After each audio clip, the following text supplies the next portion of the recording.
Look, some very interesting developments. He's the schoolboy sensation, tipped as the next big thing in either of the codes.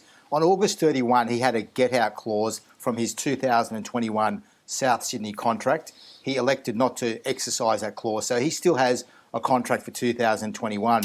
What he wants is a 5-year deal from the Rabbitohs, but he has rejected any approach in regards to that because he wants certain clauses in that in his favour. It's a little bit complicated, but he wants an upgraded deal for 21 and then for 22, 23, 24, 25 to be at Souths. But 22, 23, 24, he wants get-out clauses in his favour.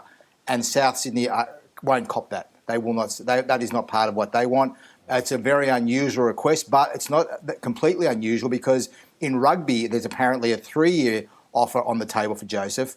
And in that situation, he wants get-out clauses in years 2 and 3. So it's quite a remarkable thing for a schoolboy to be looking at this. He's an extremely talented player. Gal, is it too much? Well, I don't know what sort of money they're offering, but if he's big money, if he's that confident in himself, just sign 1-year deals. If he's that confident in his own ability and what he can do in the field, just sign a 1-year deal. You're off contract every year anyway. He is talented, and I think he could be the next big thing in either of the codes. Well, that's the only person I can compare that to is Sonny Bill Williams. Now, Sonny Bill Williams has come back, gone overseas, whatever he's done. Now, we all know Sonny Bill, he's there for Sonny Bill, but he makes no secret of it, which I think everyone accepts. He signs 1-year deals wherever he goes. If he's good enough and wants to stay there, re-sign him for the money he wants. Otherwise, he goes somewhere else.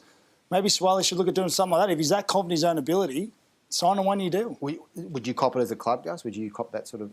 No, not those sort of terms.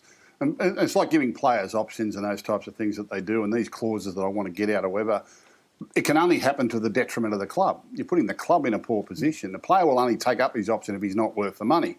Right? If he thinks he's worth more, he'll go and put himself on the market and get a release. And these release clauses, I had managers try that on a few times in my time, but as rapid as that, like year after year after year, that sort of thing? Nothing to that extent. No, I had a manager once come to me, said he'd sign a player up for 3 months, and then he'd make a decision if he'd keep him with the club, depending on where we'd train him.